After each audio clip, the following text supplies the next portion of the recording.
இப்போ அதற்குரிய விடுங்க. மாண்புமிகு பொதுப்பணித்துறை அமைச்சர்கள் காலையில் அலுவலகத்தை சந்தித்து அவர்கள் சாட்டிய குற்றச்சாட்டுகளுக்கெல்லாம் ஆதாரங்களை எல்லாம் நான் கொண்டு வந்திருக்கிறேன் என்று சொன்னேன். நான் நேற்று அந்த விஷயம் நேற்றோடு முடிந்து விட்டது. ஆதாரங்களை கொடுங்கள். தக்க நேரத்தில் இதை பற்றி சொல்ல வேண்டிய நேர்ந்தால் நான் இதெல்லாம் ஆய்வு செய்து உரிய நேரத்தில் அவை குறிப்பிட்டு ஏற்றுவதற்கு முன்பாக அவரிடம் காட்டி அதற்கு பிறகு அதை பற்றி முடிவெடுக்கும் என்று நான் சொன்னேன். இப்போதும் சொல்லுகிறேன், மாண்பு முதலமைச்சர் அவர்கள் பேசிக் கொண்டிருக்கிறார். பேசி முடிக்கட்டும். எதிர்க்கட்சி தலைவருக்கு உறுதியாக நான் வாய்ப்பு தருவேன். அவர் கேள்விகளை முன்வைக்கலாம், விளக்கங்களை பெறலாம். இப்போதைக்கு பேரவைத் தலைவர் என்ற முறையில் என்னுடைய முடிவு இதுதான். அவையில் இருக்கக்கூடிய உறுப்பினர்கள் அமரும்படி நான் கேட்டுக்கொள்கிறேன். நான் முதலமைச்சர் அவர்கள் பேச வேண்டிய போ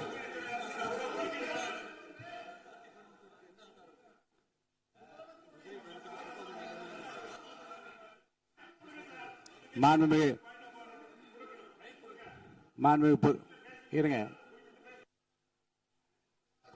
அதை முன்னவர் முடிக்கட்டும். பேரவைத் தலைவர் அவர்களே, நேற்றைய தினம் நீங்கள் முழுமையாக பேசினீர்கள். உங்கள் பேச்சுக்கள் எப்படி இருந்தது என்பதும் நாடறியும். இருந்தாலும் கூட நாங்கள் அமைதியாக இருந்தோம். இல்ல நீங்க இருங்க, ஒவ்வொரு வார்த்தைக்கு இருங்க. நீங்க மின்வெட்டையில நீங்க சொன்னீங்க, உங்களுடைய முன்னாள் அமைச்சர் ஆற்காடு வீராசாமி இருக்கிற போது மின்வெட்டால் தான் நாங்கள் ஆட்சியை மாறியது என்றெல்லாம் சொன்ன கதையெல்லாம் இருக்கு. அதெல்லாம் சொன்னோம்னாங்க நாங்களே அமைதியா இருந்தா. அதுக்கு அங்கே தயவு செய்து எதிர்கட்சி தலைவருக்கு வாய்ப்பளிக்கிறார்கள். அந்த வாய்ப்பை நீங்கள் அவர் முதலமைச்சர் பேசுவதற்கு பிறகு பேசினால் அழகாக இருக்கும். அவை முன்னர் பள்ளிக்கல்வித்துறை அமைச்சர் மாண்புமிகு பேரவைத் தலைவர் அவர்களே, அவர் ஒரே ஒரு வார்த்தையை தான் சொன்னார். பார்ட்டி ஃபண்ட் என்ற வார்த்தையை கேட்டு எதிர்க்கட்சி நண்பர்கள் கோபப்படுகிறார்கள். ஆனால் அதன் மீது உங்களுக்கு பாயிண்ட் ஆஃப் ஆர்டர் தருவதாகவும் நீங்கள் வந்து சட்டப்பேரவைத் தலைவர் சொல்கிறீர்கள். நேற்றைய தினம் இதே போல வெற்றி தலைவர் அவர்களினுடைய வழிகாட்டில் வளர்ந்த நாங்கள் சகிப்புத்தன்மையோடு அவர்கள் பல வார்த்தைகள் சொன்னார்கள். புதிதாக சோஃபா மாடல் என்றார்கள், குதிரை பேரம் என்றார்கள், எத்தனையோ வார்த்தைகள் சொன்ன போது சகிப்புத்தன்மையோடு அதை கேட்டு பொறுமையாக இருந்தோம். இவர்கள் குதிரை பேரம் எல்லாம் அவைக்குள் நீக்கப்பட்டு விட்டது. சரி, சோஃபா மாடல் என்று சொன்னார்கள். ஆதாரம் கேட்டு இப்படி எழுந்து நாங்கள் கொந்தளிக்காமல் ஒரு சட்டமன்றத்தில் ஒரு உறுப்பினர் எப்படி நடந்து கொள்ள வேண்டும் என்பதற்கு எடுத்துக்காட்டாக தமிழக வெற்றி கழகத்தின் உறுப்பினர்கள் நடந்து கொண்டார்கள். இப்போது மதிப்பிற்குரிய எதிர்க்கட்சி தலைவர் அவர்களை உங்கள் ஊடாக நான் கேட்பது என்னவென்றால், அவர்களினுடைய கட்சி உறுப்பினர்களை அவர் அமைதிப்படுத்தி முதல்வர் அவர்கள் உரையை முழுமையாக கேட்டு சகிப்புத்தன்மைக்கு சட்டமன்றத்தில் இந்த பக்கம் மட்டுமல்ல அந்த பக்கமும் எடுத்துக்காட்டாக இருப்பதற்கு அவர் வழிவகை செய்ய வேண்டும் என்று உங்கள் மூலமாக கேட்டுக்கொள்கிறேன். பொதுப்பணித்துறை அமைச்சர்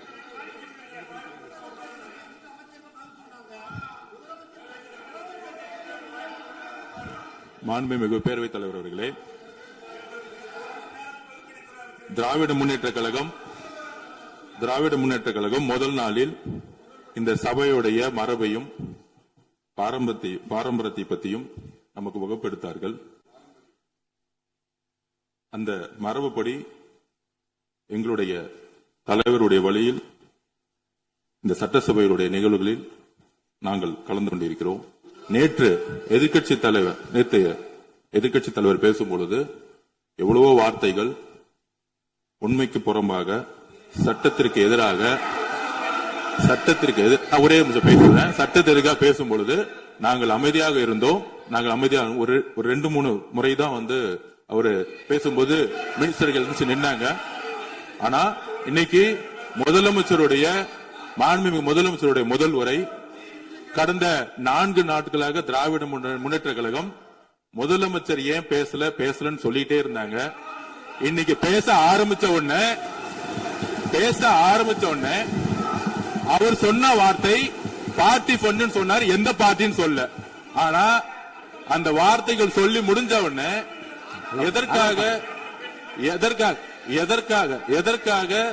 எதற்காக முதலமைச்சருடைய பேச்ச இவங்க வந்து குறுக்கிறாங்கன்னு தெரியல.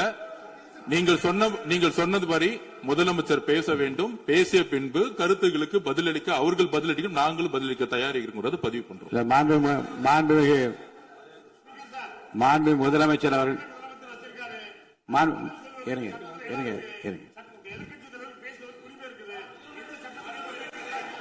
உட்காருங்க. மாண்புமிகு அது முன்னவர் மரபு இருக்கிறது, எப்போது வேணும் பாயிண்ட் ஆஃப் ஆர்டர் இருக்கலாம். இருந்தாலும் கூட நீங்க அந்த மரபை நீங்க கடைபிடித்தீங்களா உங்க ஆட்சியில? நீங்க வேண்டாம் அது முன்னவர் முன்பு எப்படி நடந்தால் என்பதை பற்றியோ முன்பு நடந்த நிகழ்வுகள் பற்றியோ நீங்கள் சொல்லி மீண்டும் இந்த அவையினுடைய மாண்பை குலைக்க வேண்டாம் என்று நான் கேட்டுக்கொள்ள வேண்டாம். இப்போது உள்ள பிரச்சனை மாண்பு முதலமைச்சர் அவர்கள் தன்னுடைய பேச்சை உறுதி செய்து முடிக்க வேண்டும். அவர் முடித்த பிறகு எதிர்க்கட்சி தலைவருக்கு நான் நிச்சயமாக வாய்ப்பு தருவேன். அவர் கேள்வி கணக்குகளை தொடுக்கலாம், சந்தேகங்களை கேட்கலாம், விளக்கம் தருவதற்கு மாண்பு முதலமைச்சர் அவர்கள் தயாராக இருக்கின்றார். அமைதியாக என்னை அமரும்படி நான் கேட்டுக்கொள்கிறேன். இப்ப நான் அனுமதிக்க முடியாது. மாண்பு முதலமைச்சர் உரையை தொடரலாம்.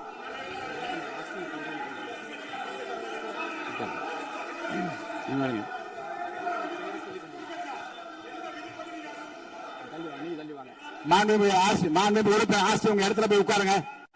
மாண்புமிகு உறுப்பினர் ஆஸ்தின், நீங்க ஒரு மூத்த உறுப்பினர், சபை விதிகளை நன்கு தெரிந்த ஒரு உறுப்பினர், நீங்க போய் இடத்துல உட்காருங்க. முதல்ல மாண்புமிகு முதலமைச்சர் அவர்கள் உரையை தொடரலாம். இப்போது எந்த விதமான பாயிண்ட் ஆஃப் ஆர்டர்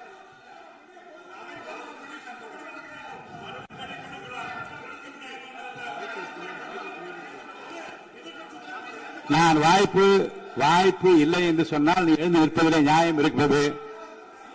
உட்காருங்க.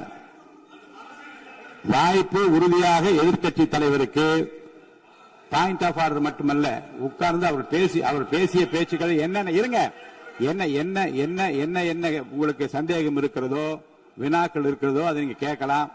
அவர் பதில் சொல்வதற்கு தயாராக இருக்கிறார். பேசி முடிக்கின்ற வரை அமைதி காக்கும்படி உங்களை நான் கேட்டுக்கொள்கிறேன். மாண்புமிகு எதிர்க்கட்சி தலைவர் முழு ஒத்துழைப்பை நீங்கள் தர வேண்டும் என்று நான் எதிர்பார்க்கிறேன்.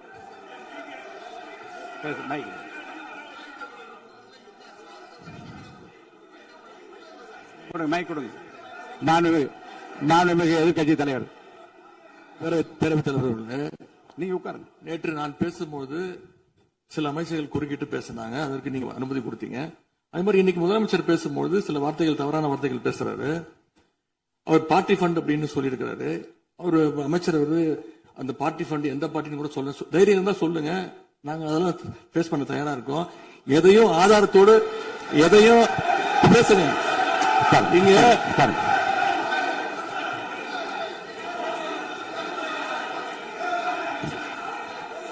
அது மாதிரி பேரவைத் தலைவர் அவர்களே, நேற்று நான் பேசி முடிஞ்சோடனே நீங்க அவை முடிஞ்சிருச்சுன்னு சொல்லிட்டீங்க. நாங்கெல்லாம் வீட்டுக்கு போயிட்டோம். வீட்டுக்கு போய் டிவி போட்டு பார்த்தா அங்க இன்னொரு அமைச்சர் இன்னும் பதில் சொல்லிட்டே இருந்திருக்கிறாரு. அதற்கெல்லாம் நாங்க இப்ப என்ன பதில் இது, என்ன மரபு இது? நீங்க இப்ப பேசிக்கிட்டே இருப்பீங்களா? நாங்க அதை பார்த்துக்கிட்டே இருக்கணுமா? அதே மாதிரி இன்னைக்கு முதலமைச்சர் அவர்கள் பேசும்போது நாங்களும் அமைதியா கேட்டுட்டு தான் இருந்தோம். ஆனா சில கருத்துக்கள் அவர் பேசும்போது அதை நாங்க அனுமதிக்க முடியாது. ஆதாரத்தோடு ஏதாவது பேசணும்னா, குற்றச்சாட்டுகள் சொல்லும் போது ஆதாரத்தோடு சொன்னீங்கன்னா அதை நாங்க ப்ரூவ் பண்றதுக்கு தயாராக இருக்கு. மாண்புமிகு உறுப்பினர் அவர்கள் இருங்க. நேற்று மாண்புமிகு எதிர்க்கட்சி தலைவர்கள் பேசியதும், மாண்புமிகு பொதுப்பணித் தலைவர்கள் பேசியதும் ஆதாரம் இல்லாமல் பேசக்கூடாது என்று நான் சொன்னேன்.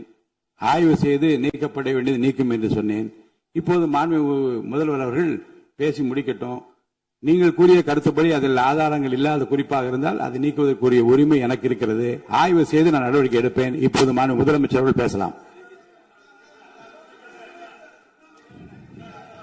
இந்த டாஸ்மாக் மாதிரியே பல டிபார்ட்மெண்ட்லயும், மறுபடியும் சொல்றேன், கட்சி நிதின்ற பேர்ல அடிச்ச கொள்ளைய ஒன்னா கவர்மெண்டோட கஜானாக்குள்ளேயே கொண்டு சேர்த்துக்கிட்டே இருக்கிறாங்க. இப்பவும் சொல்றேன், மக்கள் பணத்துல இருந்து ஒரு பைசா கூட தொடமாட்டோம், தொடவும் விடமாட்டோம், தொட்டா விடமாட்டோம், இதுக்கு முன்னாடி தொட்டவங்களையும் விடமாட்டோம்.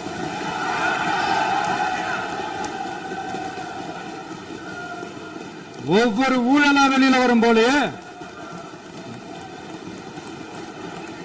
ஒவ்வொரு வேஷமா கலைஞ்சிரும் போல, இங்க இருக்கிற நிறைய பேரு நடுங்கி போய் இதுல நம்ம மேல அவதூறு வேற. இப்ப புதுசா ஒரு வெப்பன் ஒண்ணு கொண்டு வந்திருக்காங்க. அது என்ன தெரியுமா? அவங்க தயவால தான் நம்ம ஆட்சி நடக்குதாம். மக்கள் தயவால இந்த ஆட்சி நடந்துகிட்டு இருக்கு. மனசாட்சி உள்ள சக்திகளோட ஆதரவால இந்த ஆட்சி நடந்துகிட்டு இருக்கு. நாங்க தான் அனுப்பி வச்சோம் அப்படின்றாங்களே. அனுப்பி வச்சவங்களுக்கு மினிஸ்ட்ரியில இடம் கொடுத்தா ஏன் கதறீங்க? ஏன் இவ்வளவு கோபம்? ஏன் இவ்வளவு கதறல்ஸ்? இதுல இன்னொரு முக்கியமான விஷயம், மார்க்சிஸ்ட் கம்யூனிஸ்ட் கட்சி நமக்கு ஆதரவு கொடுத்தது சுயேட்சையா எடுத்த முடிவுன்னு சொல்றாங்க. அதே மாதிரி இந்திய கம்யூனிஸ்ட் கட்சி நமக்கு ஆதரவு கொடுத்தது சுயேட்சையா எடுத்த முடிவுன்னு சொல்றாங்க. இதுல எங்க இருந்து நாங்க தான் அனுப்பி வச்சோம்னா புரியலையே. மக்களுக்கு நல்லா புரியும், எல்லாத்தையும் தெளிவா பார்த்துக்கிட்டு இருக்கிறாங்க.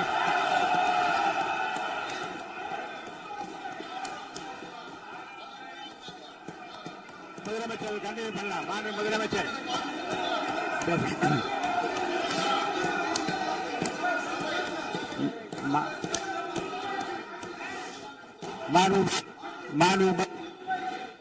மாண்பு முதலமைச்சர் கண்டினியூ பண்ணலாம்.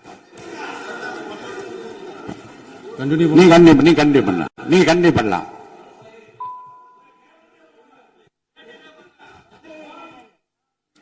இந்த சமூக நீதி அரசுன்னு சொல்றவங்களை பார்த்து கேக்குறேன், நம்ம பட்டியலின சகோதரர்களுக்கு எத்தனை அமைச்சர் பதவி கொடுத்தீங்கன்னு கொஞ்சம் சொல்ல முடியுமா? ஆனா நம்மளுடைய அரசுல 8 அமைச்சர் பதவிகள் யாருக்கு? நம்ம பட்டியலின சகோதரர்களுக்கு. எல்லாம் நம்ம அண்ணன், நம்ம தம்பி, நம்ம தங்கச்சிங்க. அண்ணல் அம்பேத்கர் அவர்களுடைய கிட்டத்தட்ட 100 ஆண்டு கால கனவு இப்ப நிறைவேறி இருக்கு. நான் ஏன் கொஞ்சம் சவுண்டா பேசுறேன் அப்படின்னா அவங்களுக்கு கேட்கணும்ன்றதுக்காக தப்பா எடுத்துக்காது.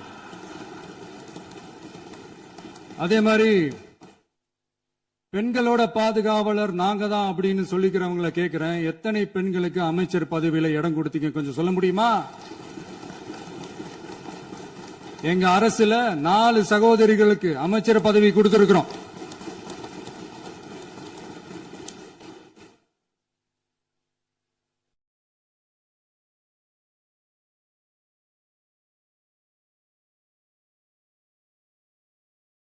அதனால மக்களால் நிராகரிக்கப்பட்டு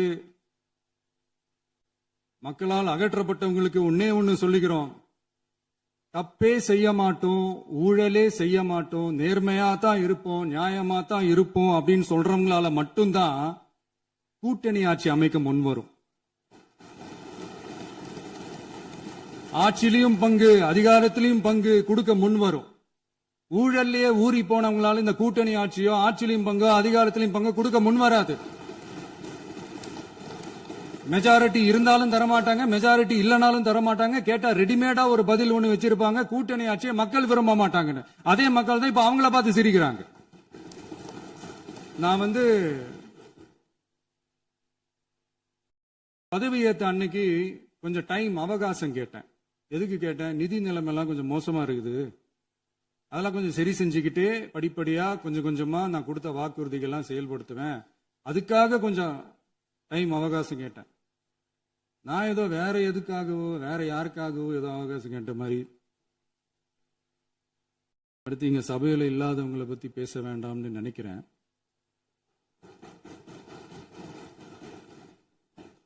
இங்க நம்மளை பத்தி அவதூறு பரப்புறதோட மட்டும் இல்லாம இப்ப நம்ம மக்கள் மேலேயும் அவதூறு பரப்ப ஆரம்பிச்சுட்டாங்க. மக்கள் நமக்கு ஓட்டு போட்டது தப்பான், குடும்பமா நமக்கு ஆதரிச்சது தப்பான். இது இப்ப இல்ல, நான் சொல்றது எம்ஜிஆர் அவர்கள் காலத்திலிருந்தே. அப்பவே அவர் ஜெயிச்சப்போ அதே மக்களை தப்பா பேசுறது. மக்கள் என்ன பண்ணிட்டாங்க, எம்ஜிஆர் என்ன பண்ணிட்டாரு, எம்ஜிஆர் என்ன இது பண்ணிட்டாரு. 50 வருஷமா ஒரே டெக்னிக்கா.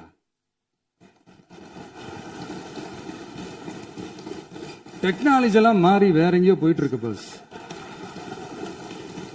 இதுல கொஞ்சம் டெக்னிக்காச்சும் கொஞ்சம் மாத்தினா கொஞ்சம் நல்லா இருக்கும். அதனால மக்களுக்கு யூஸ்ஃபுல்லா இருக்கிற மாதிரி இந்த ஆக்கப்பூர்வமான கருத்துக்களோ ஆக்கப்பூர்வமான யோசனைகளோ இருந்தா சொல்லுங்க, அதை நாங்க டெஃபரெண்டா எடுத்துக்கிறோம். ஆனா அதை விட்டுட்டு இந்த நக்கல், நையாண்டி, சம்பந்தம் இல்லாத பேச்சு இதெல்லாம் பேசிட்டு அப்புறம் முதல்வர் பதில் சொல்லல, முதல்வருக்கு பதில் சொல்ல தெரியல அப்படின்னா அப்புறம் என்ன சோஃபா மாடல் ஆட்சியா? அது என்னன்னு புரியறதுக்கு எனக்கு ரொம்ப நாள் ஆச்சு. இந்த sofa set, table chair, teapoy, furniture பிசினஸ்லாம் வேற எங்க வெளியில போய் பண்ண சொல்லுங்க. அப்படி அந்த பிசினஸ் தான் பண்ணணும்னா நிறைய பிசினஸ் பண்ற மாதிரி வெளியில போய் பண்ண சொல்லுங்க, இங்க சட்டசபைக்குள்ள வேணாம். அதனால ஆக்கப்பூர்வமான கருத்துக்கள் இருந்தா சொல்லுங்க. டெஃபினட்டா அது சரியா இருந்தா நாங்க ஏத்துக்கிறோம். எனக்கு ஒரு குட்டி கதை ஒண்ணு ஞாபகம் வருது, சொல்லாமா? ஒரு ஊர்ல ஒரு பெரியவர் வெயில் ரொம்ப ஜாஸ்தியா இருக்குன்னு சொல்லிட்டு கண்ணுக்கு மேல கை வச்சுக்கிட்டு இப்படி சுத்தி முத்தி தேடிக்கிட்டு இருந்தாராம். அப்ப கூட இருந்த ஒரு சின்ன பையன், என்ன தேடுறீங்க அப்படின்னு கேட்டானா. அதுக்கு அந்த பெரியவர் சொன்னாரா, அது ஒண்ணு இல்ல தம்பி, உங்க அப்பா இங்கதான் இருப்பாருன்னு சொன்னாங்க, அதான் தேடிக்கிட்டு இருக்கேன். எங்க உங்க அப்பாவையா காணோம்?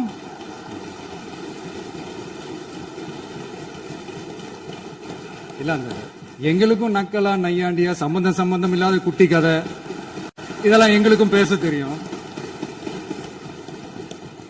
அந்த கதையில பெரியவர் அப்படி சொன்னாராம், தப்பா எடுத்துக்காதீங்க. அந்த கதையில பெரியவர் அப்படி கேட்டாராம். அதனால யாரும் இங்க டென்ஷன் ஆக வேணாம். அதனால இன்னொரு, இந்த என்னுடைய உரையை முடிக்கிறதுக்கு முன்னாடி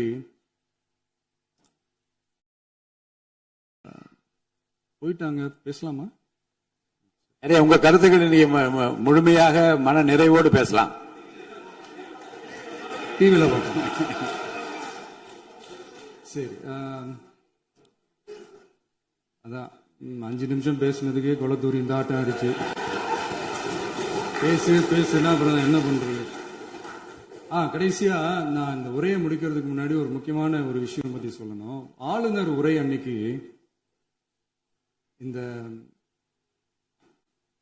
தமிழ் தாய் வாழ்த்துக்கு அப்புறம் தேசிய கீதம் பாடினது தப்பு, தேசிய கீதம் 2 முறை பாடினது தப்பு, அப்படி ஒரு நிகழ்வு இதுக்கு முன்னாடி இந்த சட்டசபையில நடந்ததே கிடையாது, அந்த மரபே மாத்திட்டீங்க, இப்படி ஒரு பெரிய ஒரு போர் மாதிரி எதிர்கட்சியை சார்ந்தவங்க எல்லாம் சொன்னாங்க இல்லையா? அந்த மாநில உரிமை போராளிகளை, அந்த மரபு காக்கிற உரிமை போராளிகளை ஒரே ஒரு கேள்விதான் கேட்கணும். 2021 ஆகஸ்ட் 2 ஞாபகம் இருக்கா? Centenary celebration of Tamil Nadu legislature. அந்த ஃபங்க்ஷன்ல நம்ம முன்னாள் முதலமைச்சர் கருணாநிதி அவர்களோட சாரி கலைஞர் அவர்களுடைய கலைஞர் அவர்களுடைய புகைப்படத்தை மாண்புமிகு குடியரசுத் தலைவர் திறந்து வைக்கிற ஒரு ஃபங்க்ஷன். அந்த ஃபங்க்ஷன்ல national anthem followed by Tamil Thai Vazhthu அப்படின்னு அறிவிச்சது ஞாபகம் இருக்கா? அதாவது தேசிய கீதத்துக்கு அப்புறமா 2வது முறையா, நோட் திஸ் பாயிண்ட் மாண்புமிகு பேரவைத் தலைவர் அவர்களே, பிளீஸ் நோட் திஸ் பாயிண்ட். தேசிய கீதத்துக்கு அப்புறம் 2வது முறையாக தமிழ் தாய் வாழ்த்து பாடப்படும் அப்படின்னு சொன்னது ஞாபகம் இருக்கா? அதுவும் முத்தமிழ் அறிஞர் அப்படின்னு சொல்ற நம்ம கலைஞர் அவர்களுடைய அந்த புகைப்படம் வெளியிட்டு விழாவில் அவர் இருந்த இதே சபையில தமிழ 2வது இடத்துக்கு தள்ளினது யாருன்னு ஞாபகம் இருக்கா? அது மட்டும் இல்ல, அந்த தேசிய கீதத்தை நாட்டுப்பண் நேஷனல் ஆந்தம்னு சொல்லி அதே பங்கன்ல கடைசியா பங்கன் முடியும் போது செகண்ட் டைம் தேசிய கீதம் பாடினதும் ஞாபகம் இருக்கா? இதே அவையில் தான், அது அவை குறிப்பிலும் இருக்கிறது, இதே அவையில் தான் நடைபெற்றது. இந்த தக்க நேரத்தில் இந்த ஆதாரங்களை அளித்த மாண்பு முதல் அவர்களுக்கு நன்றியை தெரிவித்துக் கொள்கிறேன். டவுட் இருந்தா இந்த புக்கை பார்த்து தெரிஞ்சுக்கலாம். அதனால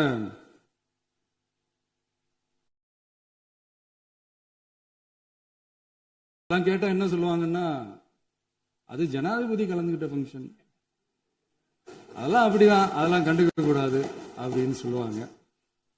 இதே மாதிரிதான் பேசுறது ஒண்ணு, செய்யறது ஒண்ணு, பேசுறது ஒண்ணு. இதெல்லாம் மக்கள் பார்த்துக்கிட்டு இருக்காங்க.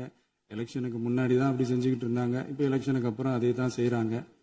இந்த விஜயையும் சாமானியர்களின் உண்மையான சமூக நீதி அரசையும் அவமானப்படுத்துறதுக்கு தான் அவங்களோட அந்த பொலிட்டிக்கல் சீனியாரிட்டி அது பயன்படுத்துது போல. சரி, செய்யட்டும், நல்லா செய்யட்டும். இப்போ ஆனாலும் நம்மளுடைய மாநில உரிமை, மொழி உரிமை, உத்தமபுத்திரர் போல வேஷம் போடுற எதிர்க்கட்சிக்கு ஒன்றை மட்டும் ஆணித்தரமாக சொல்றோம். உங்களை மாதிரி தமிழ்னு சொல்லிக்கிட்டு, மொழி, பண்பாடு, கலாச்சாரம்னு சொல்லிக்கிட்டு ரெட்டை வேஷம் போடுறவங்க நாங்க கிடையாது. உலகெங்கும் வாழும் என் தமிழ் சொந்தங்களுக்கு நம்முடைய உத்தரவாதம் தமிழ் தான் எங்க உயிர் நாடி அப்படின்றத மறக்க மாட்டோம். இப்பவும் சொல்றோம், மாநில உரிமையில எப்பவும் உறுதியா இருப்போம். அதே சமயத்துல அரசியல் வேற, ஒன்றிய மாநில அரசுகளுக்கு இடையே இருக்கிற நிர்வாக அணுகுமுறை வேற. இதுல நாங்க ரொம்ப தெளிவா இருக்கிறோம். அதனால எங்களுக்கு பாடம் எடுக்கிறதா நினைச்சுக்கிட்டு உங்க வேஷத்தை நீங்களே கொஞ்சம் கொஞ்சமா கலைச்சுக்கிட்டே வர்றீங்க, மறந்துடாதீங்க. அப்புறம் நேத்து எதிர்கட்சி தலைவர், மாண்புமிகு எதிர்கட்சி தலைவர் பேசும்போது நிறைய பேசினாங்க. அதுல ஒண்ணு மட்டும் அரசு சொல்றதா நினைச்சுக்கிட்டு நம்மளை இன்டைரக்டா ஈவில் அப்படின்ற அந்த வார்த்தையை யூஸ் பண்ணாங்க. எனக்கு ஒண்ணுதான் சொல்லணும்னு தோணுது. ஈவில்ஸ்னு டெவில்ஸ் பேசக்கூடாது.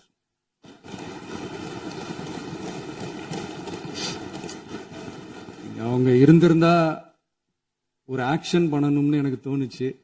எல்லாரும் போயிட்டாங்க. இல்ல, பர்மிஷன் பண்ணலாமா? இப்பவும் பண்ணலாம், ஒண்ணும் தப்பு இல்ல.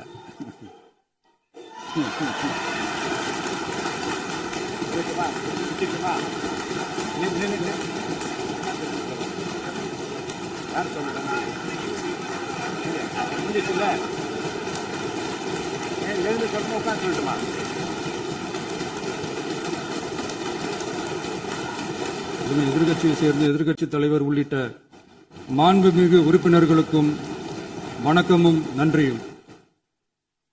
பதிலுரை வழங்குற அதே நேரத்தில் நம்மளை சட்டமன்ற உறுப்பினராக தேர்ந்தெடுத்த பெரம்பூர் தொகுதி மக்களுக்கு நம்மளோட நெஞ்சார்ந்த நன்றிகள்.